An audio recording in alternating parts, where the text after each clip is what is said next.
안녕하십니까?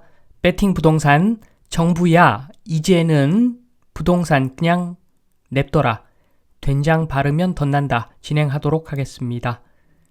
지금 사진부터 봅니다. 사진만 봐도 무식하고 끔찍합니다. 지금 이러고 있다는 겁니다. 상처에다가 된장을 바르고 있습니다. 뉴시스 성태윤 실장 금리 인하 환경 발언에 이창용 총재 독립적으로 결정하겠다. 한국은행에서 맞는 이야기죠. 요게 맞는 이야기입니다. 지금 보시면은 수익률 곡선입니다. 수익률 곡선 X축 만기죠. 오른쪽으로 갈수록 장기 채권, 앞쪽으로 올수록 단기 채권, 그리고 기준금리라고 하는 것은 0점에 가깝죠. 초단기 금리죠. 일상생활에서는 볼 수 없는 초단기 금리. 은행한테 무언의 압박을 하는 겁니다.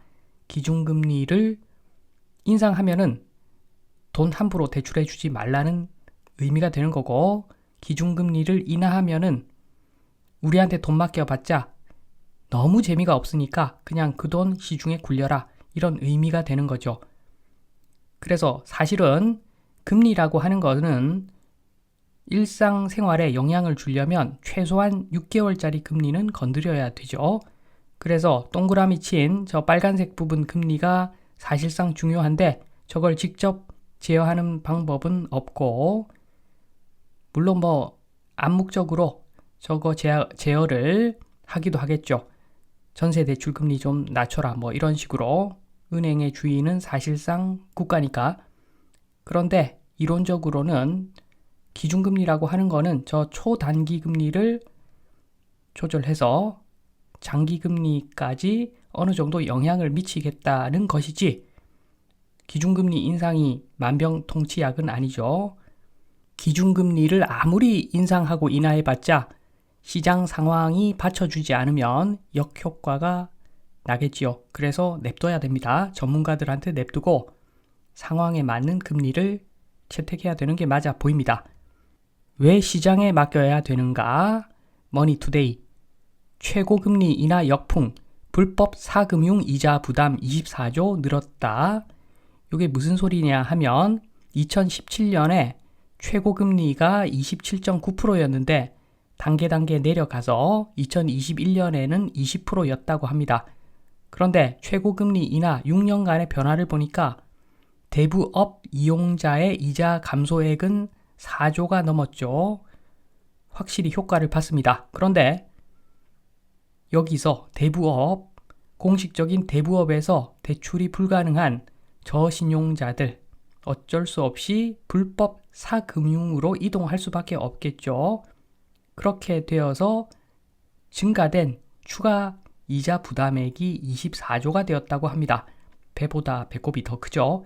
그런데 이걸 가지고 사금융업자들, 사채업자들, 나쁜 놈들이라고 말할 수는 없는 게, 제가 보기에는 그렇게 말할 수가 없는 게, 여기는 자본주의고, 그리고 빌리는 사람도 이자 부담이 엄청나다는 걸 알면서 빌렸습니다. 조건을 알고 대출을 했으면 그 조건에 맞게 이자를 지급해야 되겠죠. 왜 그렇게 높은 이자를 지급했는가? 신용이 엄청나게 낮고 담보할 수 있는 물건이 바닥난 상태라서 어쩔 수 없이 고금리 지불했을 것이라고 보여집니다. 그래서 물론 뭐 고금리로 대부업하는 사람들이 아주 건설적인 일 하는 것은 아니겠지만, 이 사람들도 자본주의에 속한 한 명의 플레이어이고, 그리고 대출 안 갚았다는 것은 대출을 갚지 않았다. 요거는 자본주의의 근간을 흔드는 행동을 한 사람이라고 볼 수가 있습니다. 냉정하게 보면 그렇죠. 그리고 만약에 이런 사람들이 굉장히 많다. 그러면 그것은 대부업자 잘못이 아니죠.